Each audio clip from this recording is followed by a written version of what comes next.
들었습니다. 서울 도심에 한 350명 정도 모이는 교회가 있는데요. 그런데 30대, 40대 비중은 10% 정도밖에 되지 않고 놀라운 것은 주일학교가 없다라는 이야기를 들었습니다.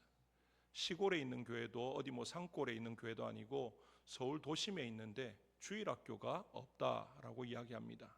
그 말은 무슨 말입니까? 시간이 흘러서 한 30년, 40년 지나면 그 교회는 그냥 그대로 가다 보면 문을 닫을 수밖에 없는 그런 지경이라는 거죠. 그런데 우리 교회에 이렇게 젊은 또 집사님들이 또 아이들의 소리가 들리는 것은 하나님의 큰 은혜인 줄로 믿습니다. 위에서 기도하시고 또 다음 세대가 더 풍성하게 채워질 수 있도록 또 함께 마음을 쏟고 또 기도하고 또 격려해 주시면 감사하겠습니다. 오늘 거룩하고 복된 주의 날 예배의 자리에 나오신 우리 모든 성도님들을 주님의 이름으로 환영하고 축복합니다. 우리 앞뒤 좌우분들하고 한번 인사 나누시겠습니다. 사랑합니다. 축복합니다. 이제 완연한 봄이 되어진 것 같습니다. 봄인 것 같은데 얼마 안 있으면 또 덥다고 여름이라고 할 때가 또 머지않은 것 같은데요. 어찌되었든 간에 이 계절이 변하는 걸 통해서 시간이 흘러가고 있구나, 또 이렇게 끝나지 않을 것만 같은 그 겨울도 끝나는 이 모든 것들을 볼 때 정말 하나님이 지으신 모든 것은 때가 있고 또 정해진 모든 것들이 있다라는 것을 우리에게 보여주고 있습니다. 그러면서 하나님은 이 땅을 살아가는 우리에게 이제 주님의 어떻게 보면 마지막 십자가를 지러 가시는 그 과정 가운데서 제자들과 그리고 그 시대 사람들뿐만 아니라 오는 우리에게까지 아주 중요한 말씀을 남기셨는데, 특별히 오늘 본문의 말씀 주의하라 깨어 있으라 마지막 때에 되어질 일들을 말씀하시면서 그렇게 우리에게 당부하고 있습니다. 예수님은 십자가를 앞두고 마지막 때에 어떤 일들이 일어날지 그 징조에 대해서 제자들에게 말씀을 하고 있는데, 예수님이 하셨던 모든 말씀이 정말 중요합니다. 하지만 오늘 이 마지막 주간에 남기신 이 말씀, 이제 주님이 십자가를 향해서 한 걸음 한 걸음 걸어 나가시는 그 과정 가운데 이 마지막으로 또 이 한 주간을 또 보내시면서 이 마지막 때 종말의 때를 준비하는 우리의 자세에 대해서 또 상황에 대해서 말씀하시는 이 말씀은 더 우리가 마음에 새기고 또 이렇게 주의할 필요가 있다라는 것입니다. 예수님은 예루살렘이 내려다 보이는 이 감람산으로 제자들을 데리고 올라가신 후에 예루살렘을 내려다 보시면서 이 말씀을 주셨을 것이다 우리가 생각할 수 있습니다. 아마도 이 말씀이 이제 예수님이 감람산에서 주시는 이유, 감람산에서 이 말씀을 주신 이유가 뭐냐면요, 바로 예루살렘이 한눈에 내려다 보이고 이제 결국에 예루살렘 성전이 이제 로마에 의해서 완전히 짓밟혀질 것들을 이제 다 아시고 이제 그런 것들을 생각하시면서 이 말씀을 주셨다라는 거죠. 그리고 그러면서 이제 말세에 대한 그런 이야기들을 지금 하고 있는데, 우리는 말세 그러면 어떤 생각을 합니까? 많은 사람들이 이제 두 가지 반응을 보이죠. 말세라고 하는 이 말에 너무 민감하게 반응을 해서 모든 것들을 다 내려놓고 아무것도 하지 않고 그냥 말세를 준비해야 되는, 종말을 준비해야 되는 것처럼, 지금으로부터 한 30여 년 전에 1992년인가요? 그때 다미 선교회가 나와서 온 나라를, 아니 거의 온 세상을 한번 떠들썩하게 한 적이 있지 않습니까? 그들은 자신의 생업, 가정 모든 것 다 포기하고 자신들이 정한 장소에 모여서 이제 주님이 오실 거라고 재림하고 이제 휴거할 거라고 이제 그렇게 하면서 막 정말 매스컴이나 모든 데서 거기에 막 다 집중해서 보도했던 그런 때가 있지 않습니까? 그런데 주님은 오지 않았습니다. 그때에. 그런데 그런 사건들이 계속 우리나라에서뿐만 아니라 세계 곳곳에서 크고 작은 그런 이슈들이 자꾸 생기고 하다 보니까 사람들이 어떻게 합니까? 말세는 무슨 말세? 온다 해놓고 온 적이 한 번도 없는데, 이제 그런 생각을 하고, 심지어 우리 교회 안에서도 또 성도들 가운데서도 말세에 대한 이야기하는 것이 썩 편치 않습니다. 굉장히 불편해졌고 또 여러 가지 부담들이 있기 때문에 그냥 알고도 모른 척 이제 그렇게 지나갈 때가 많은 거죠. 그리고 세상은 어떻게 이야기합니까? 첨단 과학의 시대, 이제 곧 달나라도 갈 것 같고 모든 병을 다 고칠 것 같은 그런 이 시대를 살아가는 우리에게 말세라는 게 과연 어울리는 것인가? 그래서 정말 말세는 없을 것이다. 종말은 없을 것이다, 영원할 것이다, 그렇게 이제 생각을 하는 그런 경향들이 있습니다. 앞서 말씀드린 이 말세에 대해서 너무 극단적으로 생각하는 모습이나 아니면 말세를 무시하고 그냥 업신여기고 그냥 아무 일도 일어날 것 같지 않은 그런 것으로 생각하는 이 두 가지 형태 모두가 다 성경에서 말하는 말세를 살아가는 성도의 바람직한 자세는 아니다라는 것입니다. 그렇다면 우리들은 어떻게 말세를, 이 종말을, 주님 다시 오실 날을 준비해야 되는가? 예수님은 오늘 마가복음 13장을 통해서 우리에게 두 가지를 당부하고 있습니다. 첫 번째는 우리에게 이 말세의 징조를 이해하라, 그렇게 말씀을 하고 있습니다. 말세가 되면 세상에 어떤 일이 일어나는가라는 거죠. 우리 주님은 세 가지 측면에서 말하고 있습니다. 첫 번째는 종교적인 미혹이 있다, 그렇게 지금 말씀을 하고 있습니다. 5절 6절에 예수께서 이르시되 너희가 사람의 미혹을 받지 않도록 주의하라. 많은 사람이 내 이름으로 와서 이르되 내가 그러하여 많은 사람을 미혹하리라, 그렇게 지금 말씀을 하고 있습니다. 말세가 되면 거짓 메시아가 곳곳에서 등장하게 된다라는 것이죠. 거짓 메시아는 이 사도행전 시대, 초대교회 시대부터 이미 있어 왔습니다. 사도행전 5장에 드다라는 거짓 메시아가 나와서 그 시대 가운데 많은 사람들을 미혹해 했던 것을 성경이 우리에게 말하고 있습니다. 우리 시대에는 자신을 메시아라고 말했고 또 지금도 그렇게 주장하는 사람들이 곳곳에 우리에게 알려진 사람도 있고 그렇지 않은 사람도 있는데요, 그 모든 수를 다 합치면 어마어마할 것입니다. 우리에게 이름을 알려진 그런 사람들, 대표적으로 박태선이나 문선명이나 또는 안상홍, 이만희 이런 사람들은 우리에게 알려져 있는 사람이지만 그렇지 않은 아주 소수 그런 사이비 이단 집단들까지 다 합쳐보면요, 그 수가 수십 명이 아니라 아마 수백 명 이상이 되어질 것이다, 충분히 추측할 수가 있습니다. 정말로 이들은 자신이 메시아라고, 자신이 보혜사라고, 자신이 다시 올 거라고 그렇게 주장을 하고 있습니다. 이런 일은 비단 우리나라에서뿐만 아니라 전 세계적으로 계속해서 일어나고 있습니다. 아마 주님이 다시 오시는 그때까지도 이 일들은 계속 일어날 것입니다. 결국에는 적그리스도가 나타나서 많은 사람들을 미혹하고 멸망의 길로 치닫게 만드는 이제 그 일이 있고 난 이후에야 우리 주님이 다시 오실 것이다, 우리가 그것들을 충분히 예측할 수가 있습니다. 그런데 성경이 말하는 말세는요, 우리가 생각할 때 20세기 또는 우리가 사는 21세기 이때가 우리는 말세다라고 생각하지만 성경에서 말하는 말세는 주님이 오신 그때로부터 지금까지를 말세라고 지금 말하고 있다라는 것이죠. 그러니까 예수님이 오신 그때로부터 지금까지 살아온 모든 사람들, 또 살고 있는 우리들, 앞으로 다음 세대까지도 다 어떤 삶입니까? 말세를 살아가는 삶이다, 그렇게 말을 할 수가 있는 것입니다.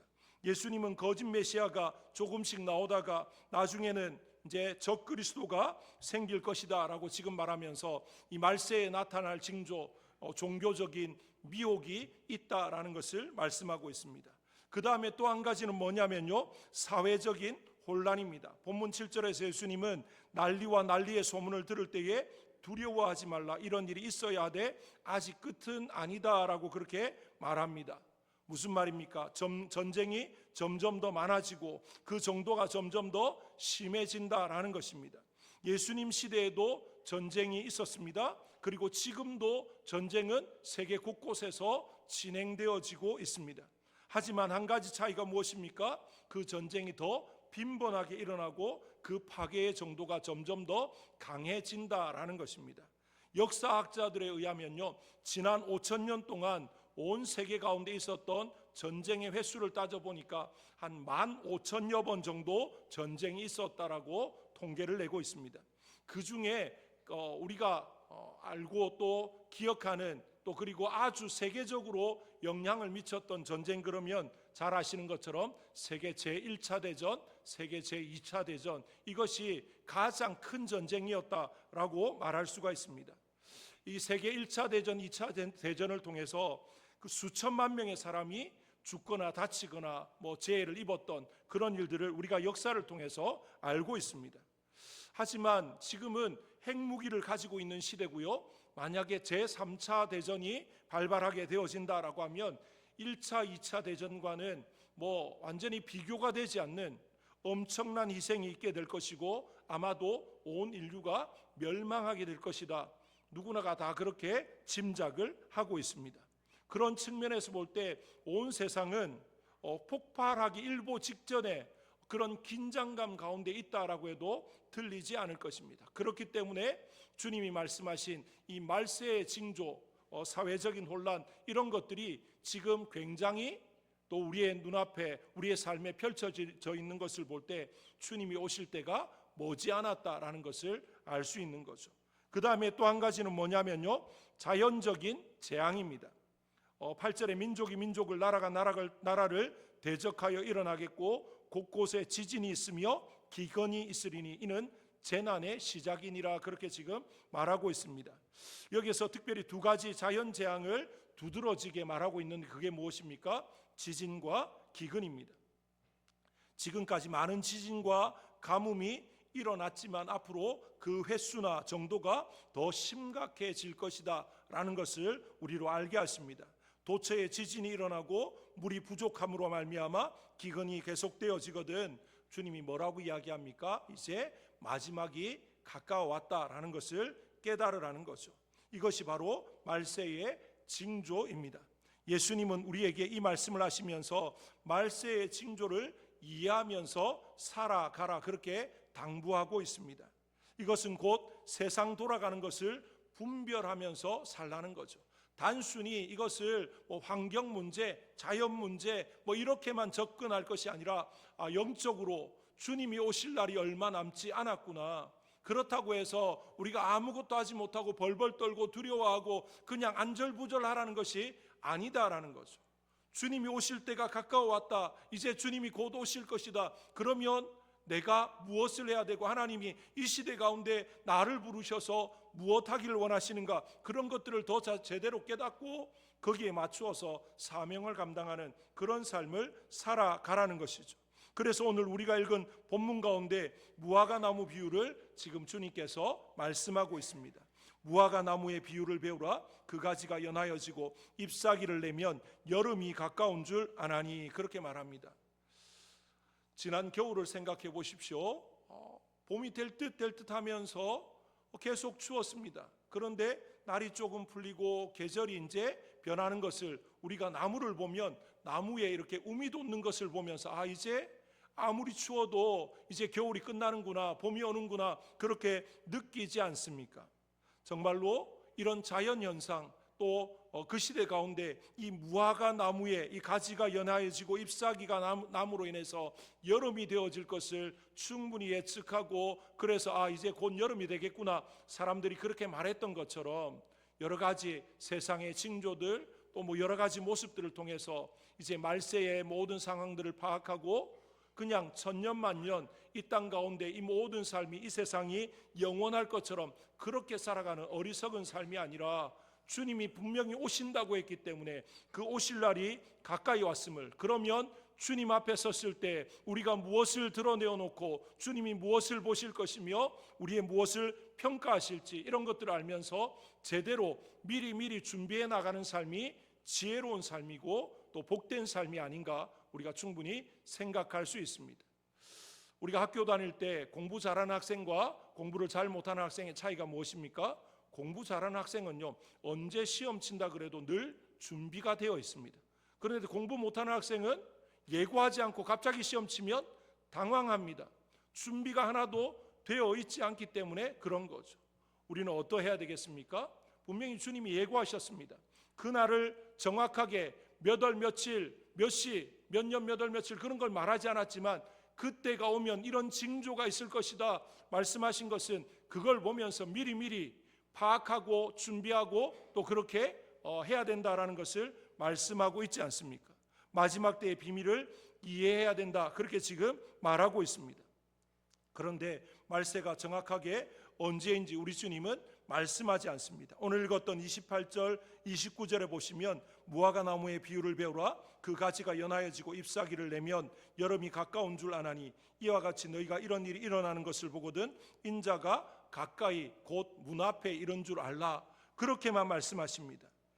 정말로 여기에서 이런 일이 일어나는 것을 보면 이런 일이 무엇입니까? 앞서 말씀드린 그 세 가지 정도의 현상입니다. 종교적인 묘, 사회적인 현상, 그 다음에 자연재앙 이런 것들을 들 수가 있는데요. 이 모든 것들이 있으면 이제 인자가 곧 문 앞에 서 있는 것을 이제 깨달아야 된다라고 이야기합니다. 그러면서 한 가지 덧붙이시기를 32절입니다. 우리 32절 말씀을 한 목소리로 함께 읽겠습니다. 다 같이 읽습니다. 시작. 그러나 그 날과 그때는 아무도 모르나니 하늘에 있는 천사들도 아들도 모르고 아버지만 아시느니라. 아멘. 우리 예수님의 말씀은 너무도 분명합니다. 말세의 징조는 있다고 이야기합니다. 그리고 우리가 그것을 충분히 알아차릴 수 있다라고 말씀하십니다. 하지만 정확한 때는 아무도 모른다라는 것이죠. 왜 모릅니까? 하나님이 알려주시지 않았기 때문에 그렇습니다. 우리가 때로는 성경을 볼 때요, 어떤 것은 문자 속에 담겨진 의미를 또 알기 위해서 이런저런 연구를 해야 되는 게 있는가 하면 어떤 말씀은 있는 그대로 받아들여야 되는 말씀이 있습니다. 특별히 오늘 이 말씀은 문자 그대로 받아들이면 됩니다. 이걸 또 꼬우고 또 꼬아서 이렇게 저렇게 해석하면 안 되는 거죠. 우리 주님께서 뭐라고 이야기했습니까? 이 사실은 마지막 때에 대한 것은 하나님 아버지 말고는 아무도 모른다라고 이야기합니다.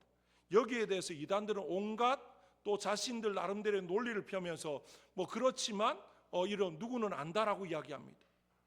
하나님만 아버지만 안다 그랬는데 성령을 하나님의 영 성령이 아시니까 우리 교주는 보혜사니까 그러니까 알고 있다 이런 식의 논리를 펴고 있습니다.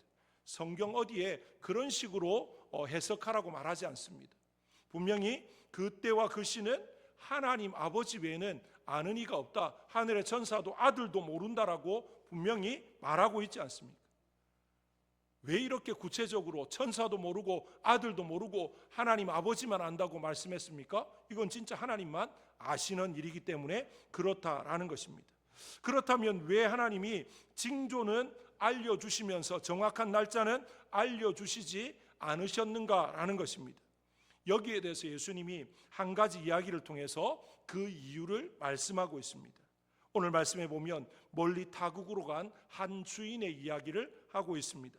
어떤 주인이 모든 권한을 종들에게 위임하고 자기는 멀리 타국으로 떠납니다. 그런데 뭘 말하지 않습니까? 언제 돌아올 것인지에 대한 말은 하지 않고 떠났습니다.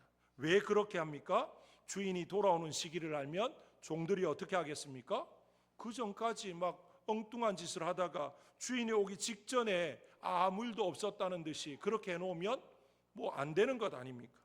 그래서 주인이 지혜를 발휘해서 정확한 날짜를 알려주지 않고 떠납니다. 그러면서 새벽에 올지 밤에 올지 언제 올지 늘 깨어 있으라고 지금 말을 하고 있는 것이죠.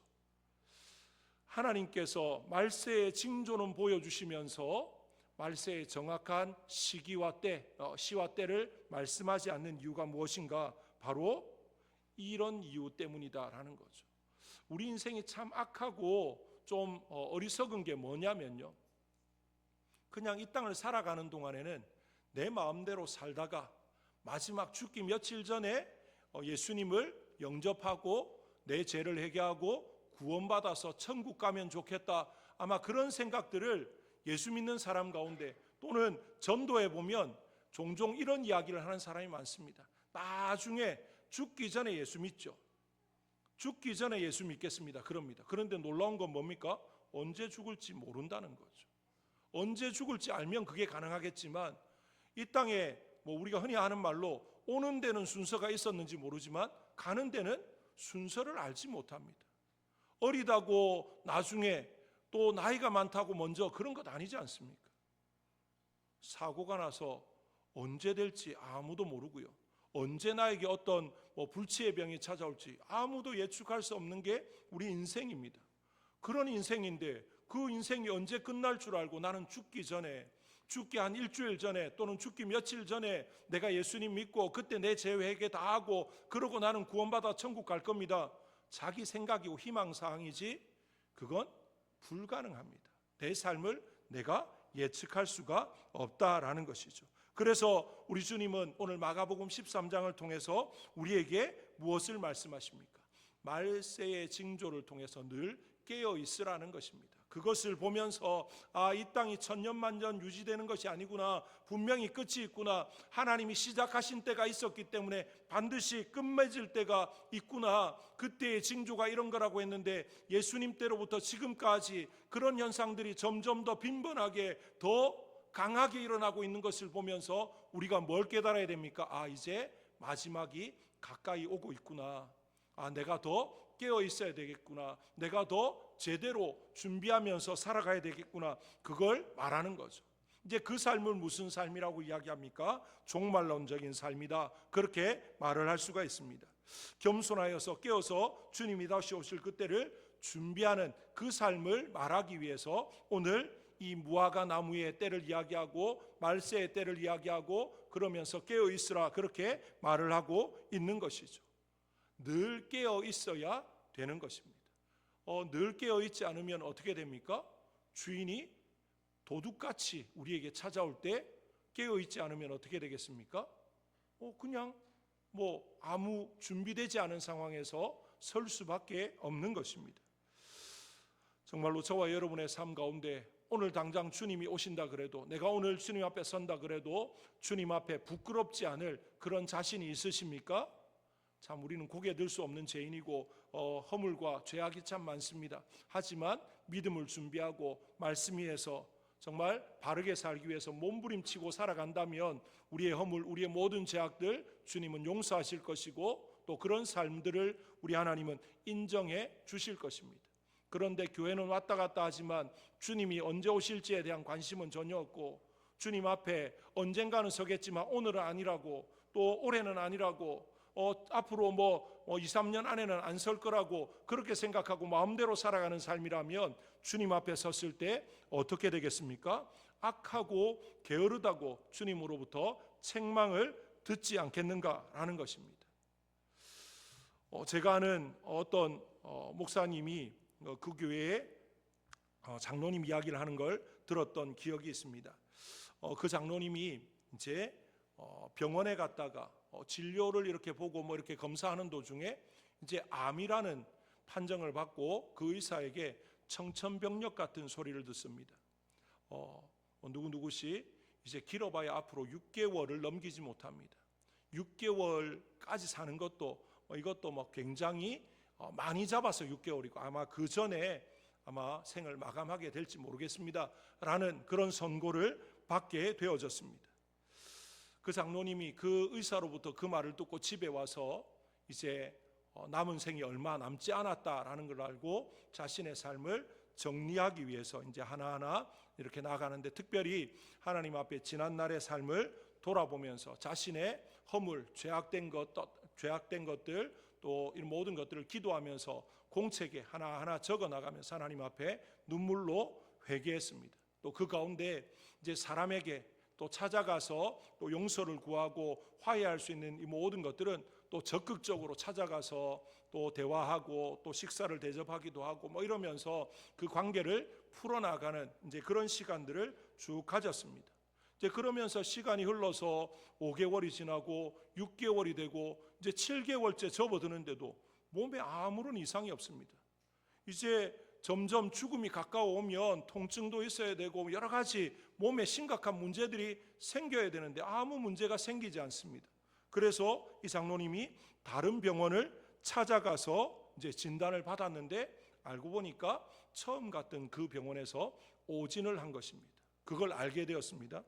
그래 됐더니만 그 장로님 주변에 있는 친한 지인들이 빨리 그 처음 병원을 고소하라고, 내가 괜찮은 또 변호사도 소개시켜 주겠다고 막 그렇게 권유했지만 그 장로님이 다 거절합니다. 다 사양합니다. 그러면서 이렇게 말합니다. 내가 지난 6, 7개월 동안 너무나도 행복하고 보람된 삶을 살았었다라고, 앞으로도 내 남은 인생도 지난 6, 7개월처럼 그렇게 살 수 있으면 정말 좋겠다고. 무엇을 말합니까? 우리의 삶이, 우리는 그렇게 생각하지 않습니까? 10대 때는 어리니까 아직 내 살아갈 날이 한참 남았다라고 생각합니다. 60대, 70대가 되어도 요즘은 평균 수명이 80세, 90세 또는 100세 시대이기 때문에 나는 괜찮다라고 이야기합니다. 좀 몸이 안 좋지만 심각한 병은 아니니까 내가 잘 관리하면 나는 얼마든지 오랫동안 살 수 있을 것이라고 생각하면서 죽음에 대해서는 될 수 있으면 생각하지 않으려고 합니다. 이 죽음이 무엇입니까? 개인적인 종말이지 않습니까? 거기에 대해서는 우리는 될 수 있으면 생각하지 않으려고 하고, 될 수 있으면 좀 미루려고 하고, 좀 멀리 두려고 하는 그런 경향들이 많은 거죠. 하지만 이 장로님처럼 내 죽음이 내 삶이 얼마 남지 않았다라는 걸 알고 그 삶을 하나님의 은혜 가운데 또 아름답게 잘 마무리하기 위해서 하나하나 정리하고, 또 하나님과의 관계에서도 또 죄와 모든 허물들을 회개하고 모든 것들을 아름답게 은혜 가운데 또 이렇게 다 풀어가고 다듬어가는 그런 모습이 과연 무엇을 말하는 것입니까? 종말론적인 삶입니다. 우리가 종말 이야기하면 이 땅의 종말만을 생각하지만 성경은 우리 각자가 다 언젠가는 한번 개인적인 종말의 때를 맞이한다라고 말하지 않습니까? 그 때를 위해서도 우리가 어떻게 살아가야 되는가? 주님 앞에 섰을 때 주님이 우리의 모든 삶을 평가하실 때인데, 재어보실 때인데, 달아보실 텐데, 그때에 주님의 기준에 미달되어지면 안 되지 않습니까? 결국 주님 앞에 착하고 충성되어 그래서 인정받는, 칭찬받는 그런 삶이 되어야 되지 않겠습니까? 우리 주님이 십자가를 향해 가시면서 제자들과 그 시대 사람들과 또 오늘 이 말씀을 읽는 우리 모두에게 하시는 말씀이 무엇입니까?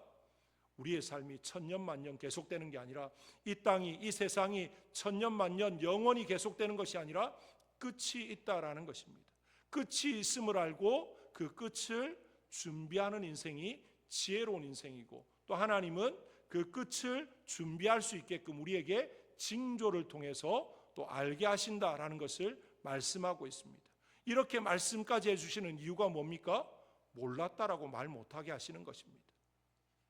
주님 앞에 나중에 섰을 때 우리 누구도 나는 몰랐는데요, 그렇게 말할 수가 없는 것입니다. 오늘 이 시대, 우리가 살아가는 이 시대를 많은 성도들이, 또 앞선 목회자들이나 많은 또 사람들이 뭐라고 이야기합니까? 지금 이 시대는 말세 가운데서도 마지막이다. 그래서 말세지 말이다. 그렇게 말을 하고 있지 않습니까? 이런 시대 가운데 우리가 어떻게 살아가야 되겠습니까? 주님이 말씀하신 대로 35절, 37절에 말씀하신 이 말씀대로 살아가야 될 것입니다. 그러므로 깨어있으라. 집주인이 언제 올는지, 혹 저물 때 일는지, 밤중일는지, 닭 울 때 일는지, 새벽일는지 너희가 알지 못함이라. 그가 호련히 와서 너희가 자는 것을 보지 않도록 하라. 깨어있으라. 내가 너희에게 하는 이 말은 모든 사람에게 하는 말이니라. 그렇게 말씀하고 있습니다. 제자들에게만 또는 그 시대 사람에게만 아니라 오고 오는 모든 세대의 모든 사람에게 주시는 말씀, 깨어있으라. 그렇게 지금 말합니다. 주님이 왔을 때에 우리의 자는 것을 보이지 않도록 깨어있어야 될 것입니다. 정말 항상 말씀과 기도로 깨어있는 삶, 매 순간 하나님 앞에서 살아가는 삶, 그래서 언제든지 주님이 부르시면 할렐루야 찬송 부르면서 주님 앞에 기쁨으로 설 수 있는 그런 삶이 되어질 수 있기를 원합니다. 어제가 그리고 오늘이 후회되고 아쉽지 않은 그런 삶을 살아서 하나님께는 영광이 되어지고 우리에게는 기쁨과 감사와 감격이 되어지는 그런 하루하루 순간순간이 되어질 수 있기를 주님의 이름으로 축복합니다. 정말 이 시간 말세를 살아가는 우리 자신과 우리 가정과 그리고 우리 교회를 위해서, 그리고 이 나라와 민족을 위해서 이 시간 우리 한 1, 2분 정도 간절히 기도했으면 좋겠습니다. 하나님, 깨어있게 하여 주옵소서. 주님의 말씀을 마음에 새기게 하여 주옵소서. 주님을 더 힘써 붙들게 하시고 그 말씀을 준행하는 삶을 살아가게 하여 주옵소서. 우리 이 시간 이 말씀을 생각하면서 이 마지막 때의 징조를 깨닫게 하시는 그 주님의 말씀을 붙들고 깨어있고 준비되어질 수 있도록 하나님 역사해달라고 우리 자신을, 우리 가정을, 우리 교회를 위해서, 이 나라와 민족을 위해서 합심해서 우리 한 1, 2분 정도 간절히 기도하겠습니다. 사랑의 아버지 하나님 감사합니다. 주님 은혜를 긍휼을 베풀어 주시옵소서. 아버지 하나님, 주님 다시 오실 그때가 점점 더 가까이 오고 있음을 우리로 보게 하신 하나님, 아버지 하나님, 주님이 이 땅에 처음 오셨을 때 비해서 지금 2000년이라는 세월이 지나갔기에 더 그때가 가까이 왔음을 우리로 깨닫게 하신 하나님, 아버지 하나님, 2000년 동안 오지 않으셨으니까 앞으로도 오지 않으실 것이다가 아니라 하나님, 이제는 정말로 오늘 말씀에 기록된 대로 인자가 문 앞에 서 있는 것을 깨달을 수 있기를 원합니다. 아버지 하나님, 징조를 바라보고 이해할 수 있기를 원합니다. 우리 각자가 개인적으로 주님 앞에 설 날도 멀지 않았음을, 그때가 오늘일지 내일일지 알지 못하지만 언제든지 주님이 부르시면 기쁨으로 할렐루야 찬송하며 주님 앞에 설 수 있기를 간절히 소원하오니 하나님, 늘 깨어있게 하시고 거룩하게 하시고 진실됨으로 하나님 앞에서 살아갈 수 있도록 역사하여 주시옵소서. 아버지 하나님, 세상에 또 아버지 하나님 죄악에 한눈 팔지 말게 하시고 온전히 주님만 바라보고 의지하고 주의 집에 영원히 가기를 사모하며 주님께로 한 걸음 한 걸음 나아가는 우리 모든 성도님들, 우리 모든 믿음의 가정 되게 하여 주시옵소서. 아버지 하나님 역사하여 주시옵소서. 감사드리며 예수님의 이름으로 기도드리옵나이다. 아멘.